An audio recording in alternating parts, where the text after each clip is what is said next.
వీళ్ళ ప్రపోజల్ గురించి మనందరం మాట్లాడుకున్న తర్వాత డెసిషన్ చెప్తానని చెప్పాను. మంచి డెసిషన్ తీసుకున్నారు వదినా. ఓకే అండి, వెళ్ళొస్తాం. పదవనే పంపించేసి వస్తాను.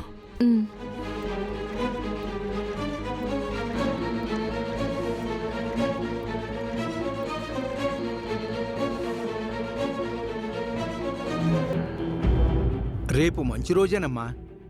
రేపే అమ్మవారి హోమం పెట్టుకుందాం. అప్పటి వరకు అమ్మవారి విగ్రహాన్ని దేవుడి గదిలో ఉంచి అమ్మవారికి చేయాల్సిన అలంకరణ అంతా చెయ్యండి. అలాగే పంతులు గారు. వస్తానమ్మా. మంచిది.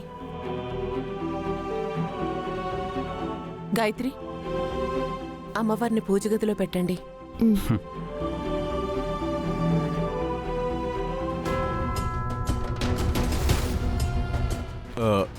సారీ సార్, చిన్న మిస్అండర్స్టాండింగ్ అయింది.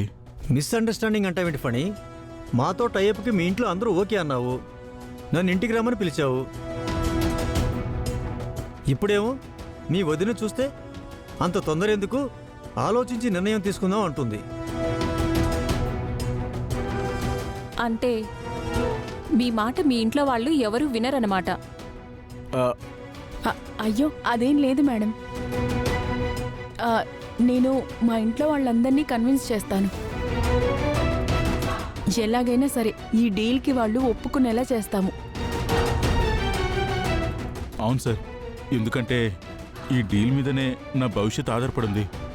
అయితే ఈ డీల్ ఎంత త్వరగా చేసుకుంటే నీకంత మంచిది ఫణి. సరే sir, as early as possible నేను ఆ షేర్స్ ట్రాన్స్ఫర్కి డాక్యుమెంట్స్ ప్రిపేర్ చేసి అందరి చేత సంతకాలు పెట్టించి ఏర్పాటు చేస్తాను.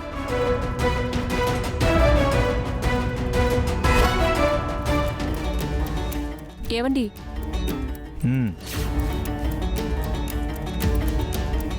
అలాగే మా కోసం మీరు ఇంకోటి కూడా చేయాలి. ఏంటి సార్ అది? ఏమీ లేదు ఫణి, మీ ఇంట్లో అమ్మవారి విగ్రహం ఉంది కదా, మా ఆవిడికి చాలా నచ్చిందంట. ఆ విగ్రహం మాకు కావాలి.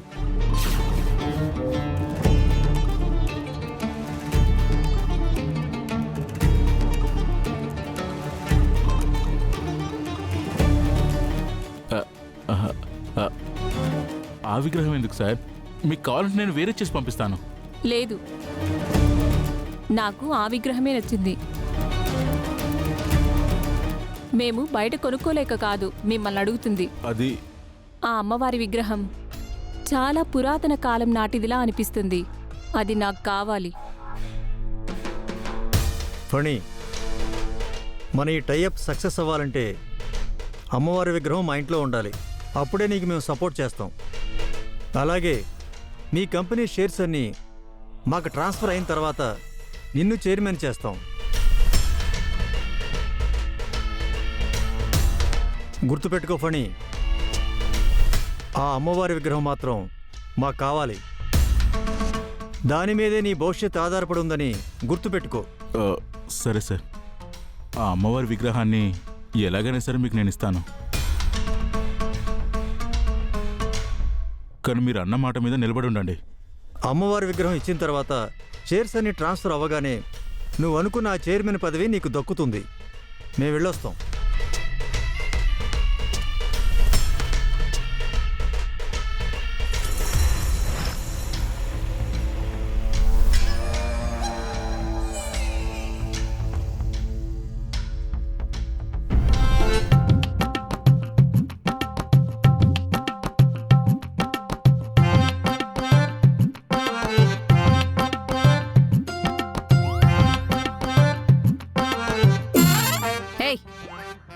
నువ్విక్కడ తోటమాలివి, నేను ఈ ఇంటి పెద్ద కోడల్ని.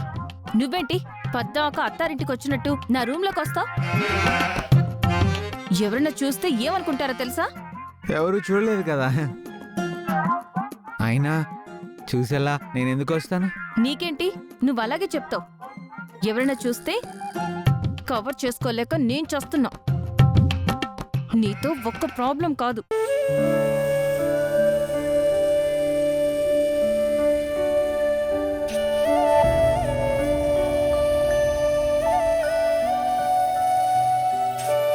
ఈరోజు మీరొచ్చి ఫర్దర్ ప్రొసీజర్ అంటున్నారు. ఇంత హడావిడిగా చేయడం మంచిది కాదు. ఆయన ఎంతో కష్టపడి డెవలప్ చేసిన కంపెనీలు ఇప్పుడు ఆయన లేరు. ఫ్యామిలీ మొత్తం కష్టపడి ఆ బిజినెస్లన్నీ రన్ చేస్తున్నాం. మీ విషయంలో ఫ్యామిలీ మొత్తం ఆలోచించి ఏకాభిప్రాయానికి వచ్చాక మీకు కబురు పెడతామండి.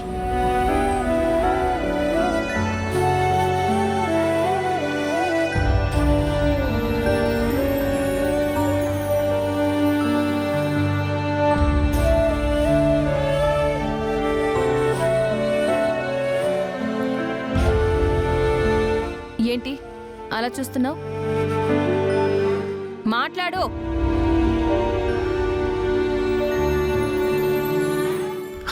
ఏ కృష్ణ కృష్ణ వదులు, దింపు కిందకి. కృష్ణ దింపు.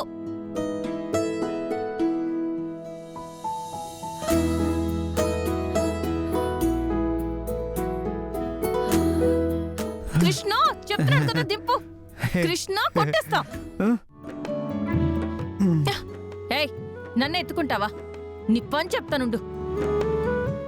సత్య ఎందుకు అంత కోపాడుతావు? నీ మీద కోపడ్డం కాదు, కర్ర దొరికితే 4 తగిలిస్తాను. ఏ ఎందుకు? నన్ను పట్టుకుని అమాంతం గాల్లోకి లేపి తిప్పేస్తావా? నన్నెవరైనా పట్టుకుంటే నాకు నచ్చదు. నీకు పట్టుకుంటే నచ్చదు కదా? ఒక్క నిమిషం, ఆ చెయ్యి లైవ్. ఎందుకో? చెయ్యు. Thank you so much. థ్యాంక్సా? ఇప్పుడు థ్యాంక్స్ ఎందుకు చెప్తున్నావు? నీకు థ్యాంక్స్ చెప్పాలి సత్య.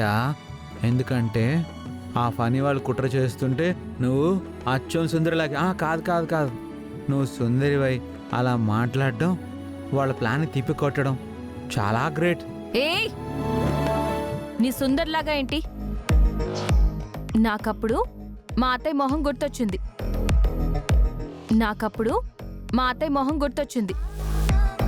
ఆమె తన కొడుకు కోసం, తన మనవరాలి కోసం ఎంత ఫీల్ అవుతుందో చూశాను. అంతేకాదు ఈ ఫణి వాళ్ళు కూడా నాకు తెలియకుండా ఏదో కుట్ర చేస్తున్నారని అర్థమైంది. అందుకే అలా అడ్డం చెప్పాను. అంతేకాని మీ త్రిపురలాగా, నీ సుందర్లాగా నేనేం బిహేవ్ చేయలేదు. నేను నాలాగే బిహేవ్ చేశాను. లేదు సత్య, నువ్వు అచ్చం నా సుందరిలాగే మాట్లాడావు. ఏయ్